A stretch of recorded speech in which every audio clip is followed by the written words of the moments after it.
Yeah, I think we can now move on to Chien-Tzu's talk. Chien-Tzu, would you like to try to share your screen? And Yeah, I'm going to stop sharing.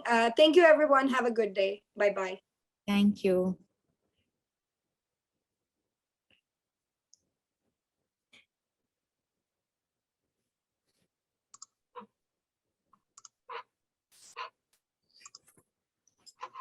Can you see my screen? Yep. Yeah. Yeah. And can you hear me clearly? Yeah. I will sit closer to the microphone.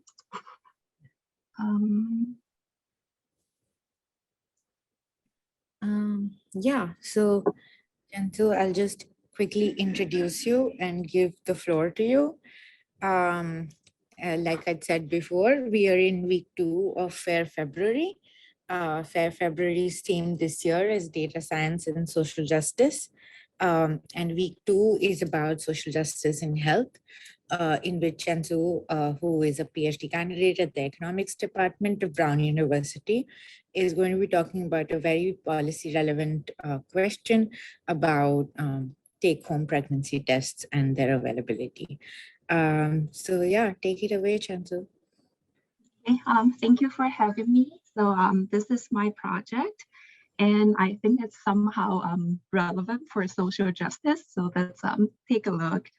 So nowadays, we can conduct tests at home without a visit to clinics. So examples include blood sugar testing, HIV testing, and more recently, the COVID-19 home test. But when we look at the previous studies, most of them have focused on immediate consequences of using these home tests.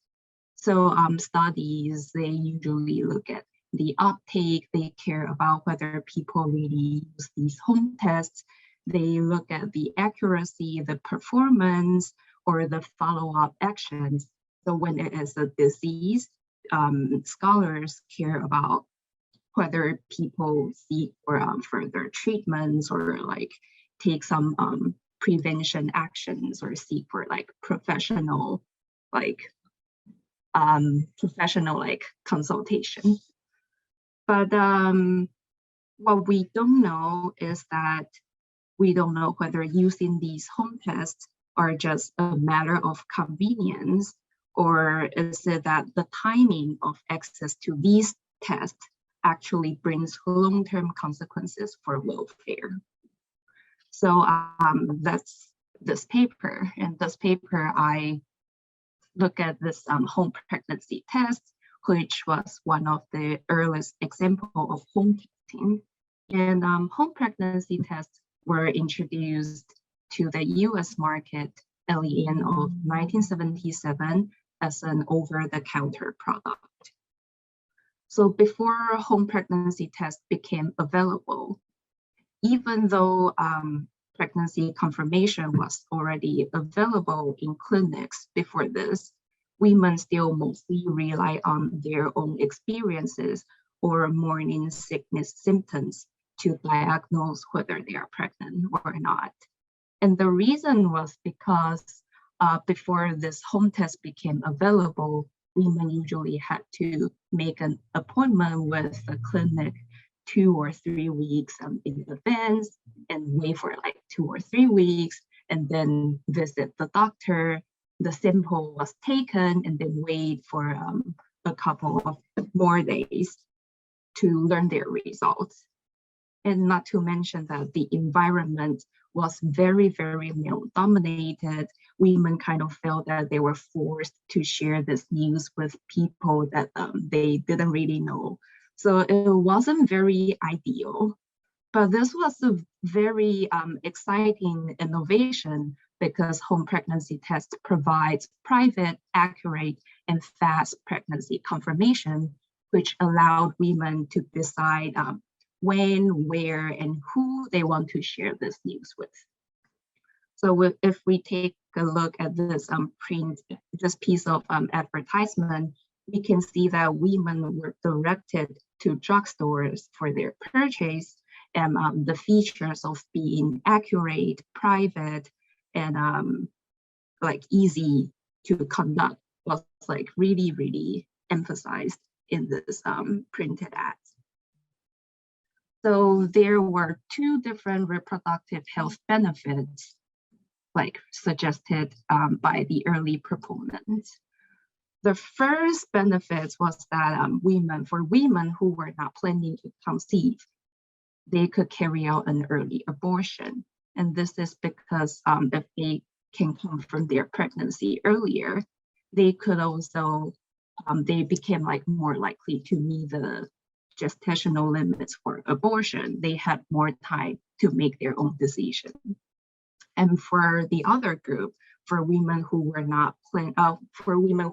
planning to conceive, they could initiate prenatal care earlier, which is supposed to be beneficial. So indeed, these benefits were evident in different advertising strategies. For magazines like Vogue, which had like relatively younger women as their primary readers, we see ads like this. So they really try to emphasize the privacy and the fast results. They use more scientific languages. And these ads were usually placed next to the ads of birth control. And on the other hand, for magazines that targeted women who were trying to conceive, we see ads like this. So you see that they really try to emphasize the fact that if you had an early recognition or early confirmation of your pregnancy, you can initiate your prenatal care earlier. So the first set of my research questions follow the advertising strategies. I try to answer the questions whether the arrival of home pregnancy tests changed the fertility rate. And if yes, were there different patterns among women of different age groups, because women of different age groups behave differently? And if the answers were yes for these two questions, then could we really explain it by abortion?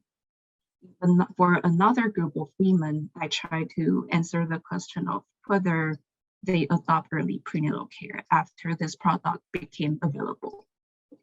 And in the previous literature, many RCTs find that availability of home pregnancy and late-term abortion and induces early prenatal care. But we also know that RCTs tend to be very small scaled, and they usually only focus on very specific populations. So with the setting of the fact that home pregnancy tests became available in the US market all at once, I can answer these questions at the population level. And for the, okay, so these are the previews of the answers to these questions in this paper. And for the longer term consequences, I look at the female education outcomes. So specifically, I look at whether it reduced high school dropout rates. And this is because in the previous literature, we see that the availability of the oral contraceptive pill made women more likely to delay childbearing in marriage, which does enable women to pursue higher education, and they were more likely to participate in the labor market. And these were all just because women were given more control over the timing of conception. So following the same logic, if, and I did find that abortion played a role explaining that why after this product became available, the fertility rates decreased, then it means that women did delay their pregnancy. And if women delay their pregnancy, delayed their childbearing, then it was possible that women pursue higher education. And given that I find the decrease in fertility rates the effects were stronger among the youngest women, I focus on high school dropout rates. And the preview of the answer is also yes. Okay. So I first look at the fertility rates and early prenatal care. And I got the data from the birth record. I focus on women aged 15 to 39. I also acquire some county level economic status because this is supposed to affect whether women decide to have a baby or not. And I also get the number of abortion provider at the county level from the Good Matcher Institute. So my two outcomes are fertility rates and early prenatal care. And in this setting, because women were directed to the drugstores for their purchase, I use the average county level drugstore numbers to approximate the availability of home pregnancy test. So I conduct an event study where I'm interested in this beta T for each year. And this beta T tells me how the availability of home pregnancy tests affect the outcome. And beta 1977 is normalized to 0 because that's the very last birth cohort that were not affected by this product.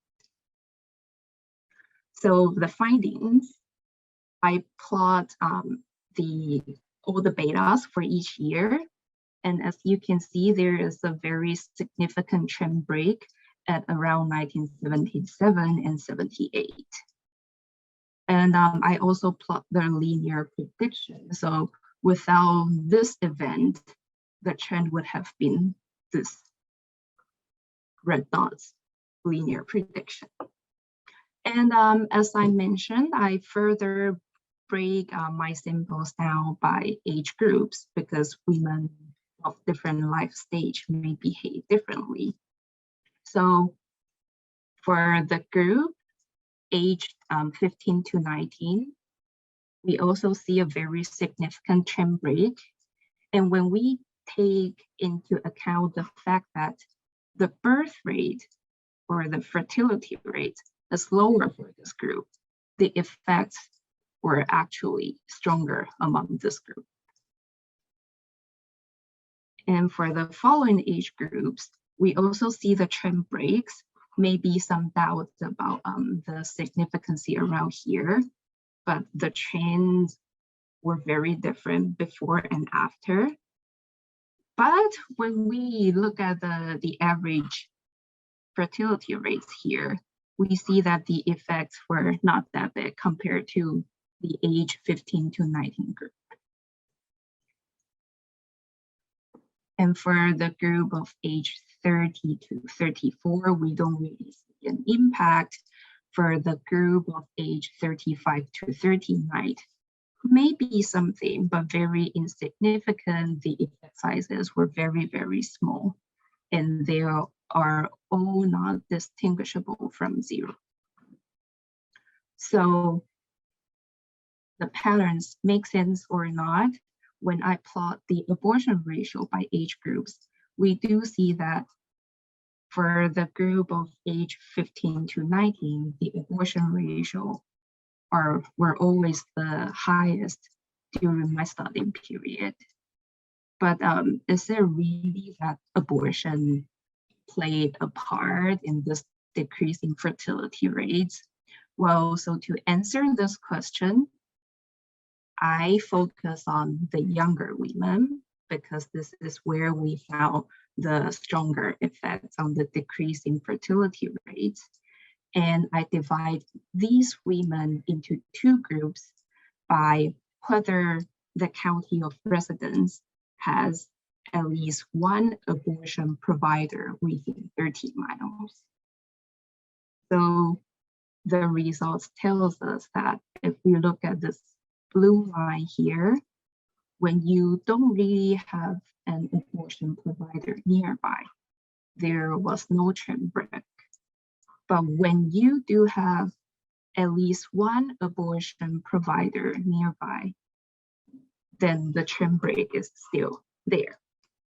So this is the figure that like we can really say, oh, that's abortion played a role. That's why the fertility rates decreased after this product became available. And for the early prenatal care, I find nothing. You may say there looks like there is a trend break too, but the effect sizes are very, very small. These are equivalent to like 10 hours, so it was really nothing. And as we say, since abortion played a role, women were more likely to delay pregnancy, to delay childbirth. So maybe women were also able to improve their education outcome. So I focus on the high school dropout rate. And I acquire the data from the 1990 census. And I focus on women born between 1952 and 67. For those who were born before 58, they would have no access at all to this product before they enter high school. So I conduct a similar event study. The only difference is that the outcome now is the high school dropout rate, and how I approximate the home pregnancy test availability is to use the average drugstore number between age 16 and 18. So that's the high school age. And when I plot the estimates of this beta, again, we see this. So it looks like there was nothing. And remember that women between 59 and 61 here, they had only partial exposure to home pregnancy test high school. These women had zero exposure, and this women entered high school after this product became available. So I further divide my sample into two groups, also by availability of abortion providers. And this is what we see. So we do see that when you have abortion provider nearby your county of residence, the high school dropout rates started to decrease here in around 1959. And then after 1962, we see they really, really diverged. And to like estimate the effect sizes precisely, I run an definitive using only sample between 1956 to 1964. So then I have this cohort with no exposure as the reference group. And then I'm looking at the effects on this full exposed group. And these are what I find.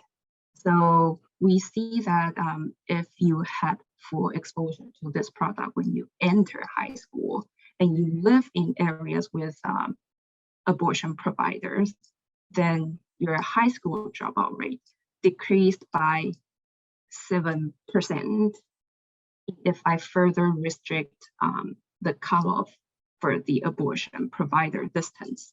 So namely, if on average, the abortion providers were closer, then the effects kind of goes up. So I'll bring quick conclusion. I'm running out of time. Yes, so my findings are very policy relevant. For me, I personally find it very impressive that women were only given such marginal improvement of the control over their reproductive process, but I still find such sizable effects. And the first implication is that for like at-risk populations or for areas that not yet have had wide access to abortion confirmation, providing early pregnancy confirmation is a low-cost method that brings both immediate and long-term consequences.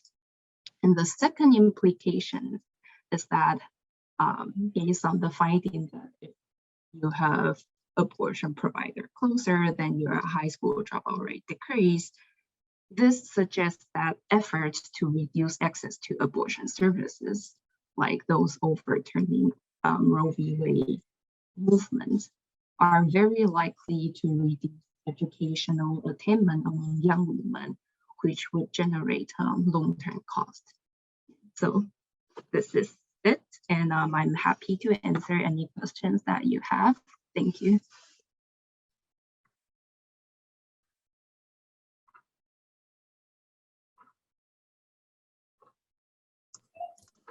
Thanks, Cheng-Tzu, for the very informative and policy relevant talk. We're going to open the floor to questions, if there are any from the audience or from the Zoom attendees. Yeah.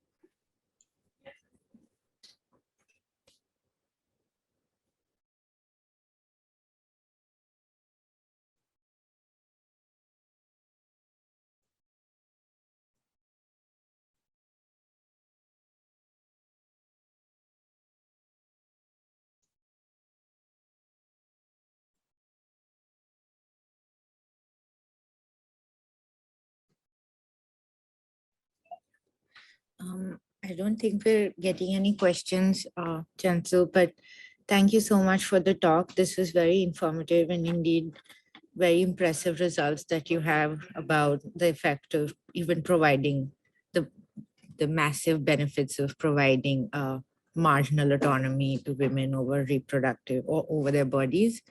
Yeah, and I think so the recording of this talk will also be available for people to view later, and I'm sure they can reach you out if there Yes, are. I do have my email on the slides, so yeah.